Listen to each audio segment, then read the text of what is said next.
The following documentary presents new developments in neuroscience and a solution to the many current unsolved problems in physics. While it keeps clear of metaphysical correlations and is solely focused on scientifically verifiable data, it also has philosophical repercussions pertaining to life, death, and the origin of the universe. Due to its many layers and density in presentation, it may require multiple viewings to fully comprehend its implications, even though considerable effort has been made to simplify the complex scientific concepts that are discussed. Furthermore, I would like to thank the author for allowing me to follow and report on his work, as he wanted to remain dedicated to his research and avoid becoming involved in its media coverage.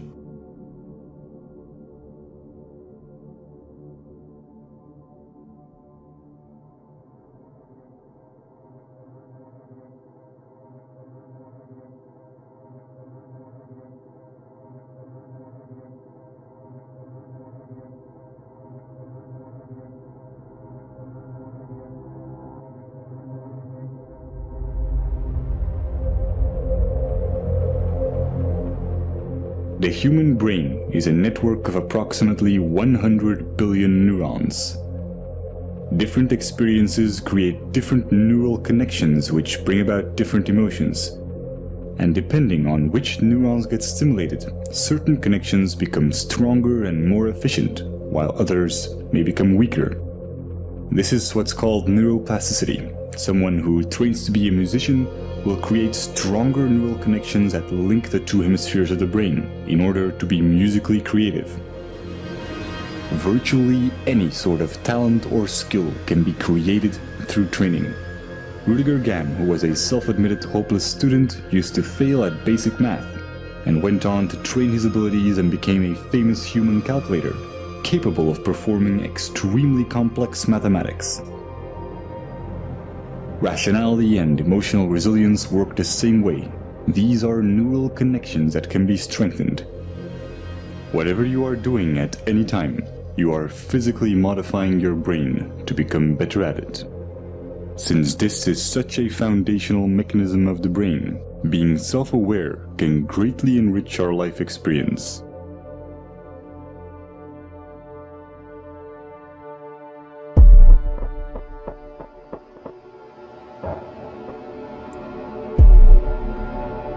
Specific neurons and neurotransmitters, such as norepinephrine, trigger a defensive state when we feel that our thoughts have to be protected from the influence of others. If we are then confronted with differences in opinion, the chemicals that are released in the brain are the same ones that try to ensure our survival in dangerous situations. In this defensive state, the more primitive part of the brain interferes with rational thinking, and the limbic system can knock out most of our working memory, physically causing narrow-mindedness. We see this in the politics of fear, in the strategy of poker players, or simply when someone is stubborn in a discussion. No matter how valuable an idea is, the brain has trouble processing it when it is in such a state. On a neural level, it reacts as if we're being threatened, even if this threat comes from harmless opinions or facts that we may otherwise find helpful and could rationally agree with.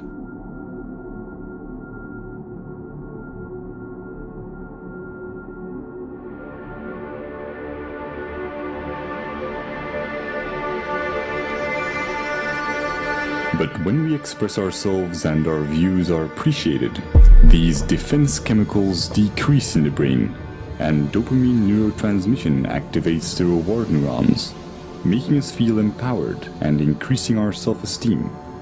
Our beliefs have a profound impact on our body chemistry. This is why placebos can be so effective. Self-esteem or self-belief is closely linked to the neurotransmitter serotonin. When the lack of it takes on severe proportions, it often leads to depression, self-destructive behavior, or even suicide. Social validation increases the levels of dopamine and serotonin in the brain, and allows us to let go of emotional fixations and become self-aware more easily.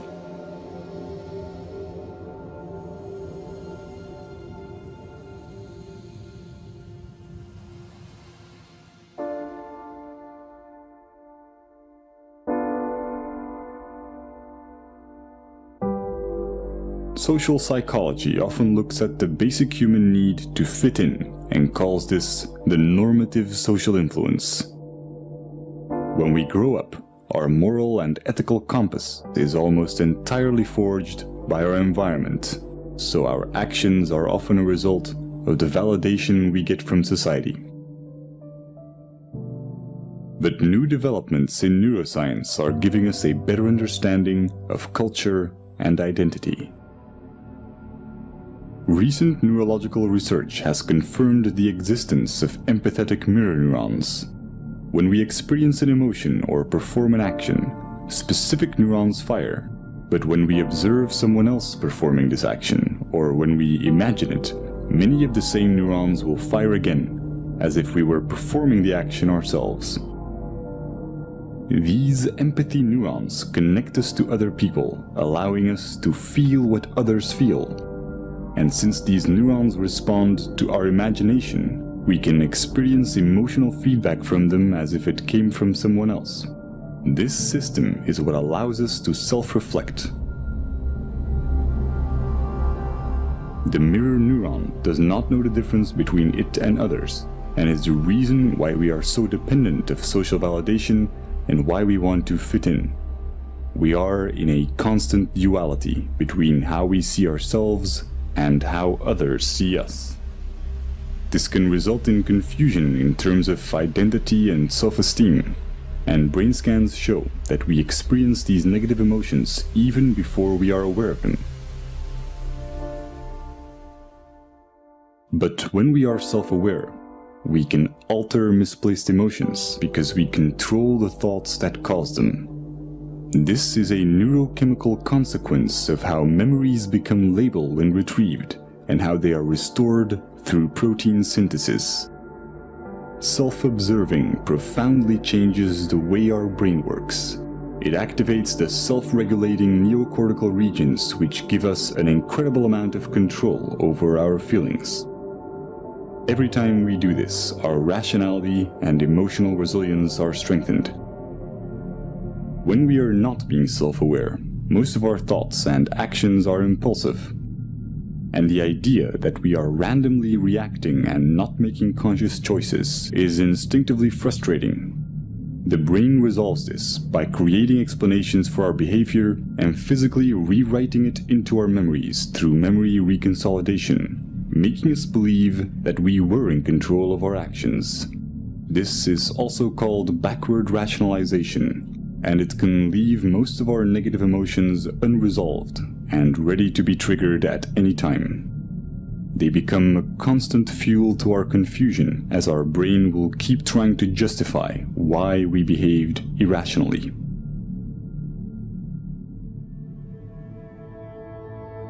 All this complex and almost schizophrenic subconscious behavior is the result of a vastly parallel distributed system in our brain. There is no specific center of consciousness. The appearance of a unity is in fact each of these separate circuits being enabled and being expressed at one particular moment in time.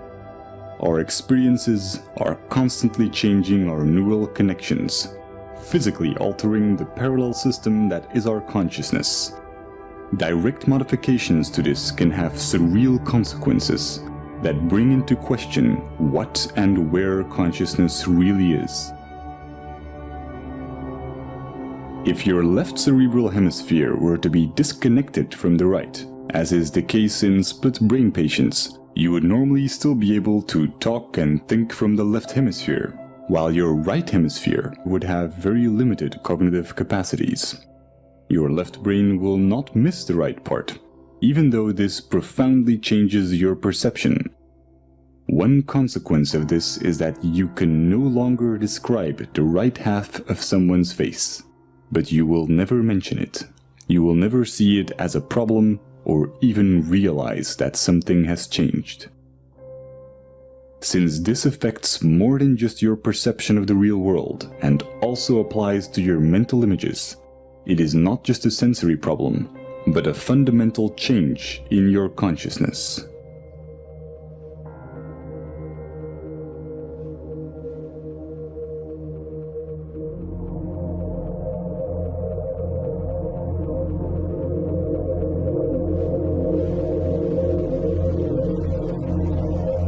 Each neuron has a voltage, which can change when ions flow in or out of the cell. Once a neuron's voltage has reached a certain level, it will fire an electrical signal to other cells, which will repeat the process.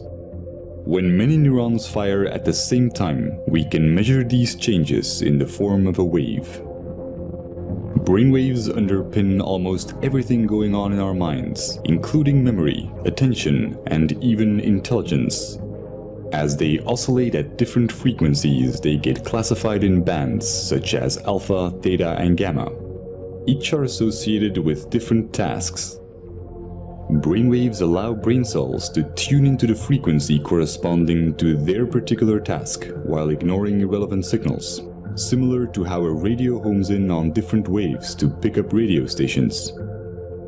The transfer of information between neurons becomes optimal when their activity is synchronized.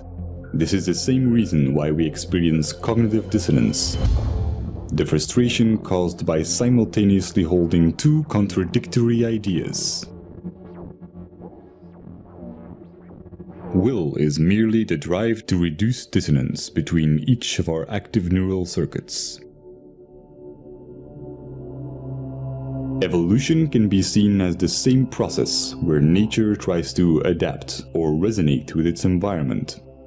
By doing so, it evolved to a point where it became self-aware and began to ponder its own existence. When a person faces the paradox of wanting purpose while thinking that human existence is meaningless, cognitive dissonance occurs. Throughout history, this has led many to reach for spiritual and religious guidance, challenging science as it failed to give answers to existential questions, such as why or what am I?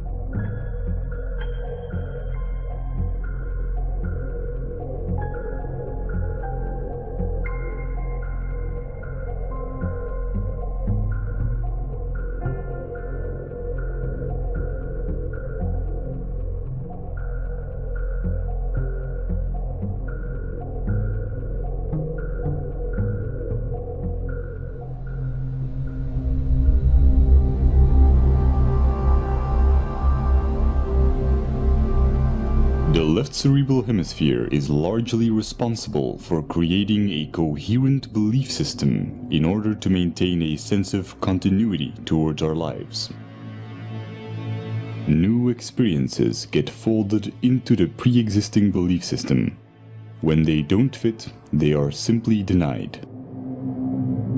Counterbalancing this is the right cerebral hemisphere, which has the opposite tendency. Whereas the left hemisphere tries to preserve the model, the right hemisphere is constantly challenging the status quo. When the discrepant anomalies become too large, the right hemisphere forces a revision in our worldview. However, when our beliefs are too strong, the right hemisphere may not succeed in overriding our denial.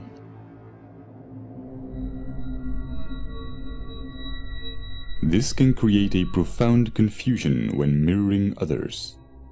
When the neural connections that physically define our belief system are not strongly developed or active, then our consciousness, the unity of all the separate active circuits at that moment, may consist mainly of activity related to our mirror neurons. Just as when we experience hunger, our consciousness consists mostly of other neural interactions for consuming food.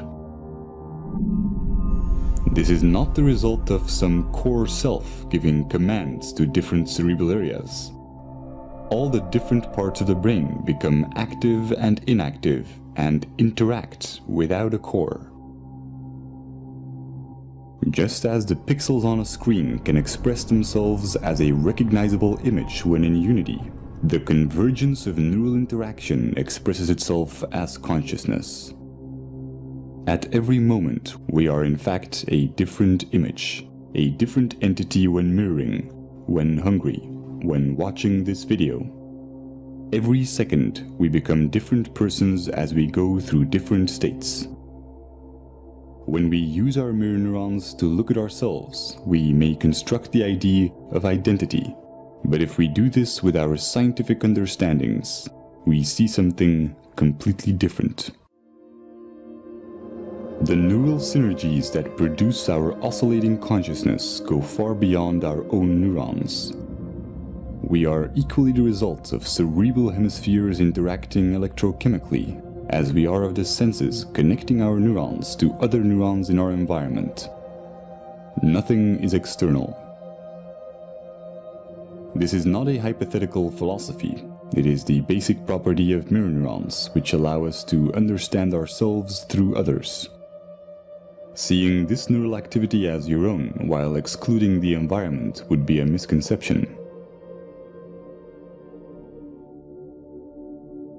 Our superorganismal features are also reflected in evolution, where our survival as primates relied on our collective abilities. Over time, the neocortical regions evolved to permit the modulation of primitive instincts and the overriding of hedonistic impulses for the benefit of the group. Our selfish genes have come to promote reciprocal social behaviors in superorganismal structures, effectively discarding the notion of survival of the fittest.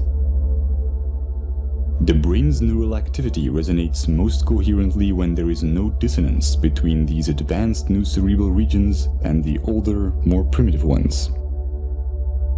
What we traditionally call selfish tendencies is only a narrow interpretation of what self-serving behavior entails, wherein human characteristics are perceived through the flawed paradigm of identity, instead of through a scientific view on what we are. A momentary expression of an ever-changing unity with no center.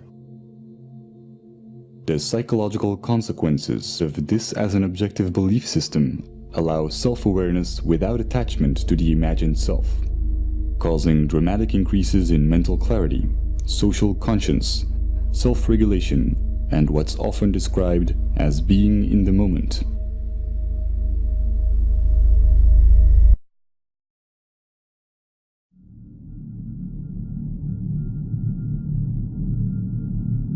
The common cultural belief has mostly been that we need a narrative, a diachronic view on our life to establish moral values. But with our current understandings of the empathic and social nature of the brain, we now know that a purely scientific view with no attachment to our identity or story yields a far more accurate, meaningful, and ethical paradigm than our anecdotal values. This is logical since our traditional tendency to define ourselves as imaginary individualistic constants neurally wires and designs the brain towards dysfunctional cognitive processes, such as compulsive labeling and the psychological need to impose expectations.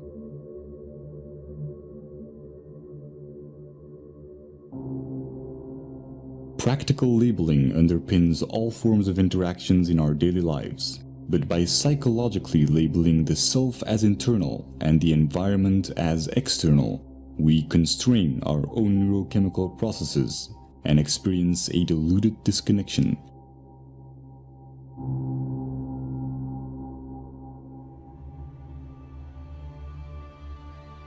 Growth and its evolutionary side effects, such as happiness and fulfillment, are stimulated when we are not being labeled in our interactions. We may have many different views and disagree with one another in practical terms, but interactions that nevertheless accept us for who we are without judgment are neuropsychological catalysts that wire the human brain to acknowledge others and accept rationally verified belief systems without dissonance.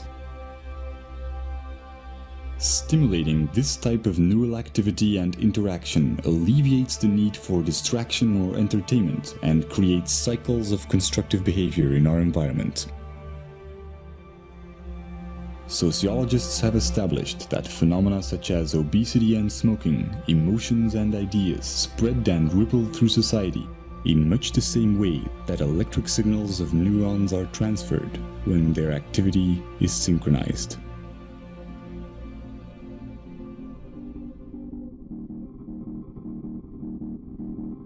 We are a global network of neurochemical reactions, and the self-amplifying cycle of acceptance and acknowledgement, sustained by the daily choices in our interactions, is the chain reaction that will ultimately define our collective ability to overcome imagined differences and look at life in the grand scheme of things.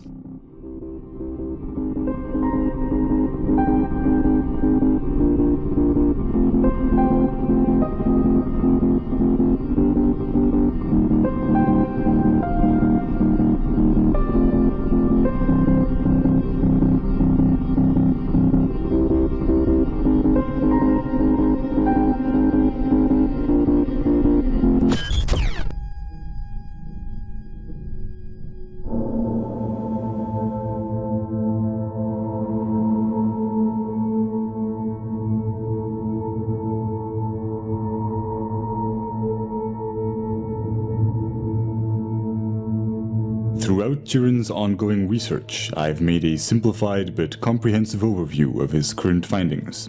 This is my interpretation of the first few months of his work on unifying quantum physics and relativity. While it may at times be difficult to follow due to the subject matter's complexity, it also has some philosophical implications which are addressed in the epilogue. Over the past century, many groundbreaking discoveries have led to scientific paradigm shifts in our understanding of the world. Einstein's theory of relativity revealed how time and space are the same fabric, while Niels Bohr's research helped us understand the building blocks of matter through quantum physics, a realm that only exists as an abstract physical description. Afterwards, Louis de Broglie discovered that all matter, and not just photons or electrons, has a quantized wave-particle duality.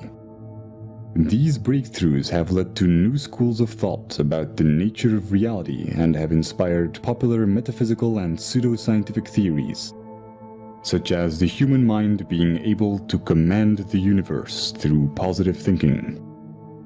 However attractive, these theories have no verifiable evidence and can slow down scientific progress.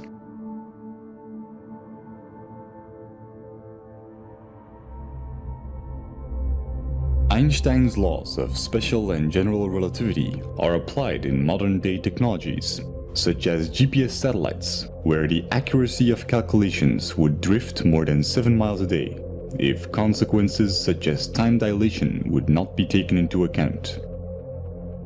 Time dilation is best illustrated by how moving clocks run slower.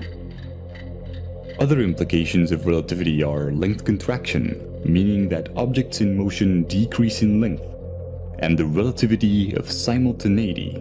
It is impossible to say in an absolute sense whether two events occur at the same time when they are separated in space. Nothing can travel faster than the speed of light. This means that if a bar of 10 light seconds long would be pushed forward, it would take 10 seconds before the action can take place on the other side. Without this time interval of 10 seconds, the bar does not exist in its entirety. This is not due to our limitations as observers, but due to an inherent consequence of relativity, where time and space are interconnected and cannot exist without each other.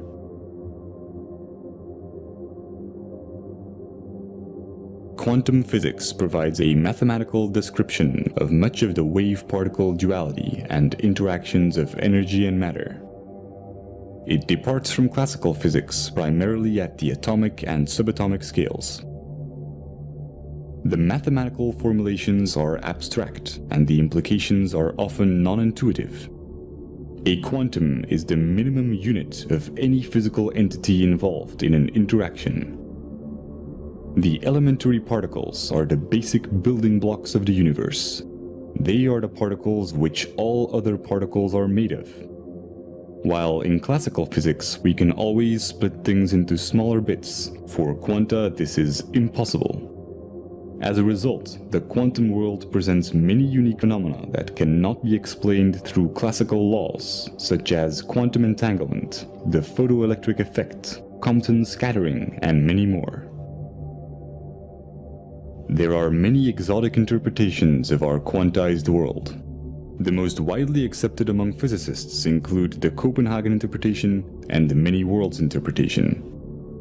Current trends show substantial competition from alternative interpretations such as the holographic universe.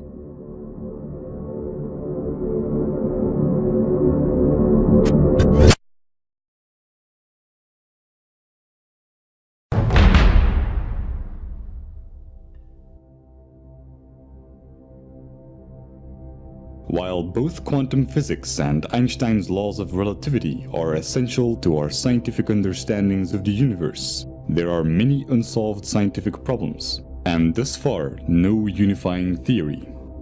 Some of the current questions are: why is there more observable matter than antimatter in the universe? What is the nature of the arrow of time? What is the origin of mass? One of the most important keys to finding the answer to these problems are de Broglie's equations, for which he was awarded the Nobel Prize in Physics.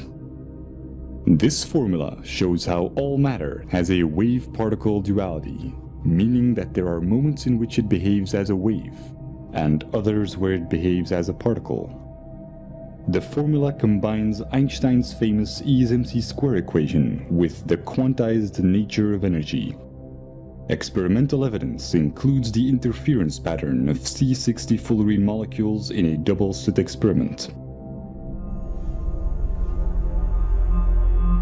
The fact that our consciousness itself seems to be made up out of quantized particles has been the subject of many mystical theories. And while the relation between quantum mechanics and consciousness is unlikely to be as magical as recent esoteric movies and literature claim, there is nevertheless a profound implication.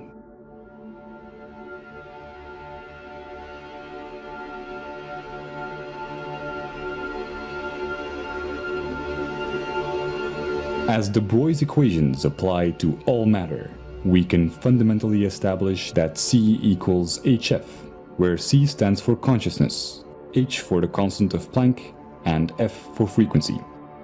C is responsible for what we experience as the now, a quantized or minimum unit of an interaction.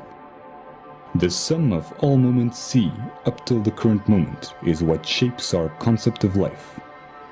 This is not a philosophical or theoretical statement, but an inherent consequence of all matter and energy being quantized. The formula shows how life and death are abstract constructions of C. Another consequence of de Broglie's equations is that the rate at which matter or energy fluctuates and acts like a wave or a particle is relative to the frequency of the frame of reference. Increases in frequency due to velocity are relative to others and bring about phenomena such as time dilation. The underlying reason is the unaffected experience of time relative to the reference frame, where space and time are properties of quanta, and not the other way around.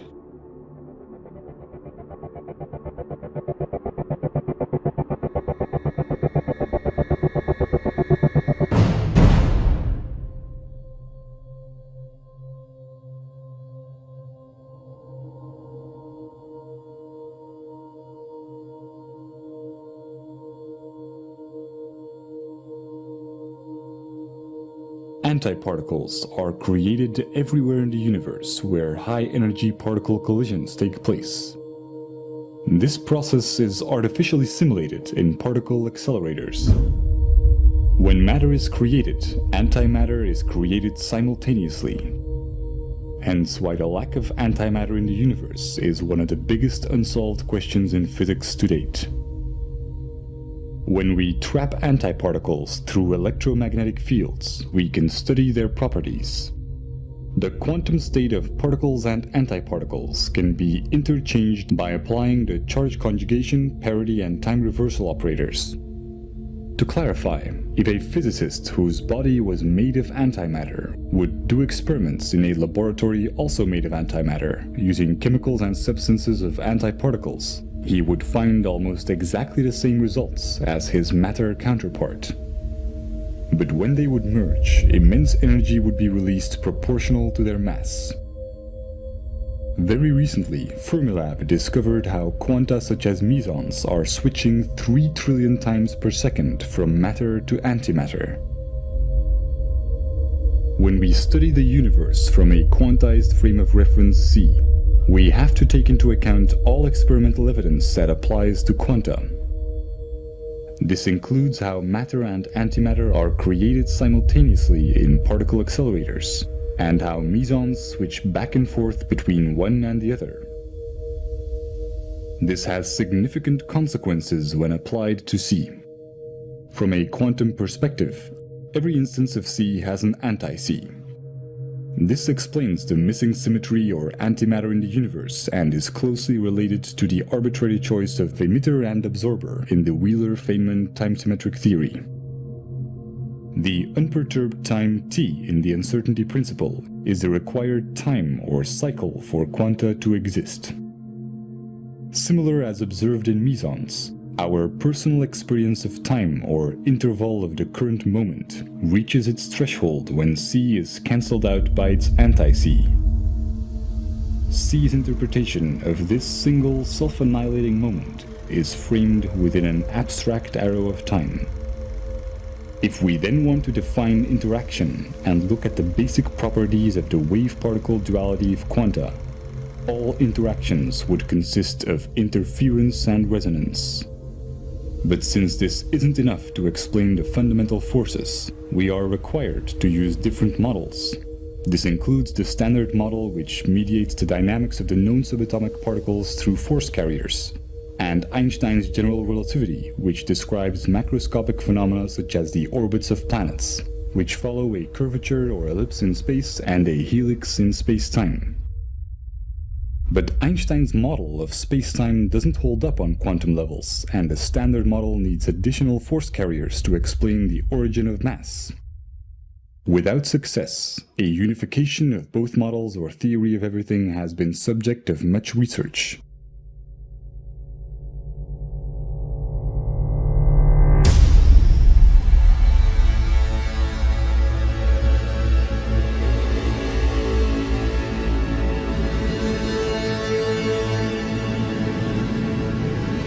Quantum mechanics is merely mathematical descriptions, and their practical implications are often counterintuitive. Classical concepts such as length, time, mass, and energy can also be approached with similar descriptions.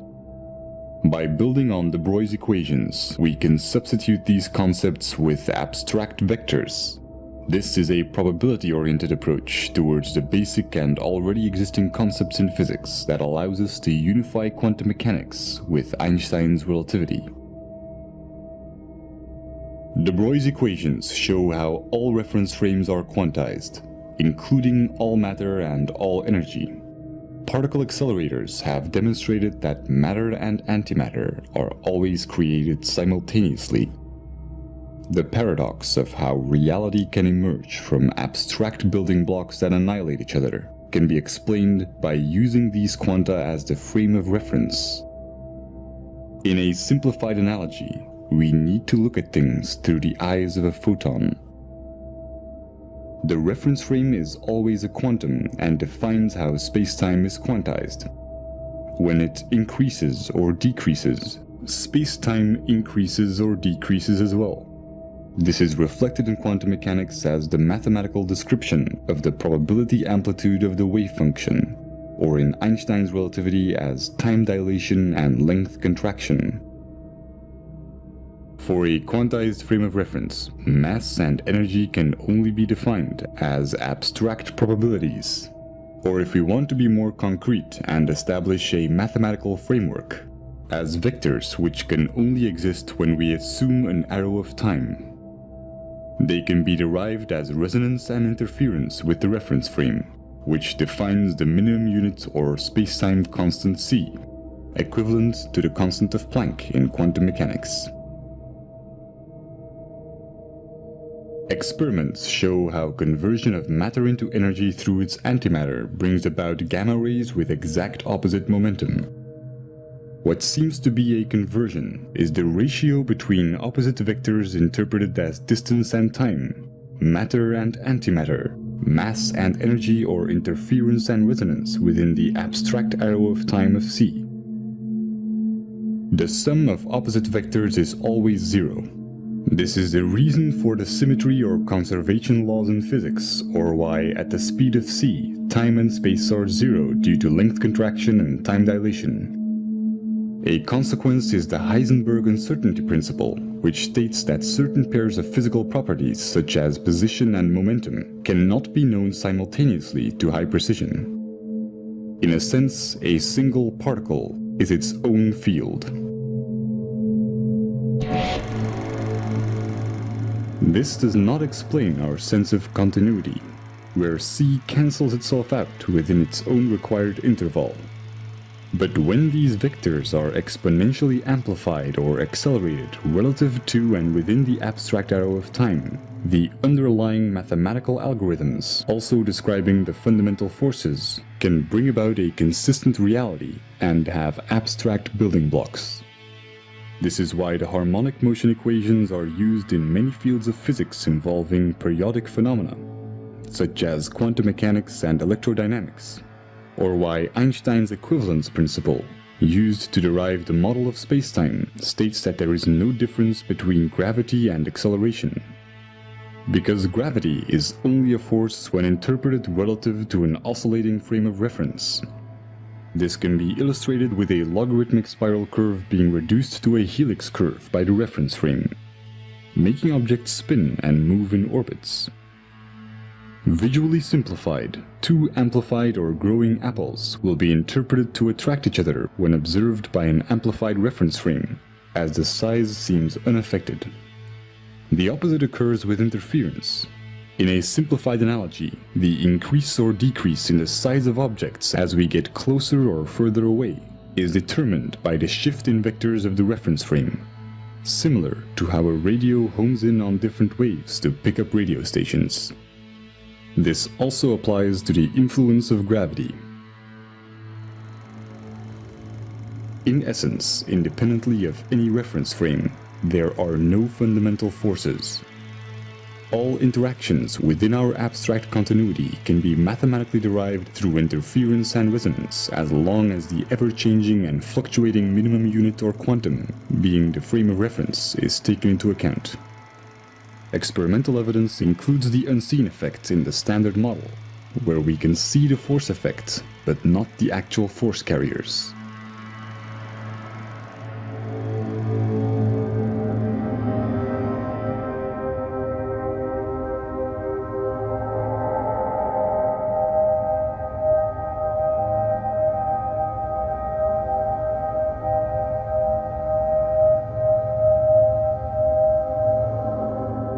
The consistent continuity of reality does not require quanta to have any specific sequence in time. A quantum is not subject to any notion of space or time and can occupy all of its possible quantum states simultaneously. This is called quantum superposition and has been demonstrated in experiments such as the double-slit experiment or quantum teleportation, where every electron in the universe, for example, could be the exact same one. The only requirement for an abstract arrow of time and consistent continuity or reality is the algorithm describing the pattern or abstract sequence of vectors. Since this continuity brings about our ability to be self-aware, it inherently makes us subject to its mathematical consequences, the fundamental laws of physics. Interaction is merely an interpretation of what is essentially an abstract pattern. This is why quantum mechanics can only provide mathematical descriptions, since it can only describe patterns within infinite probabilities. When a probability is expressed as C, The information necessary to describe the current moment or probability amplitude of C is also what embodies the arrow of time. The nature of the arrow of time is one of the biggest unsolved problems in physics and has been responsible for many new popular interpretations. The holographic principle, for example, a property of quantum gravity and string theories, theorizes how the entire universe can be seen as an information structure of only 2 dimensions.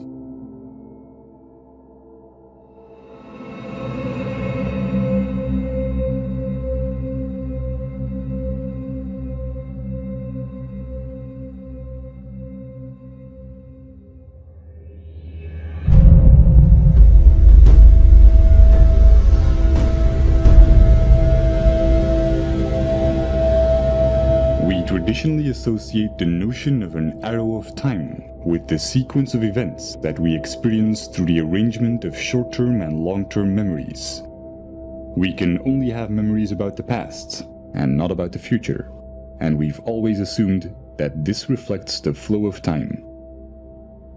Scientists only began to question this logic when discoveries in quantum mechanics demonstrated that some phenomena are not bound by our notion of time, and that our concept of it is nothing more than our perception of the change in observable values.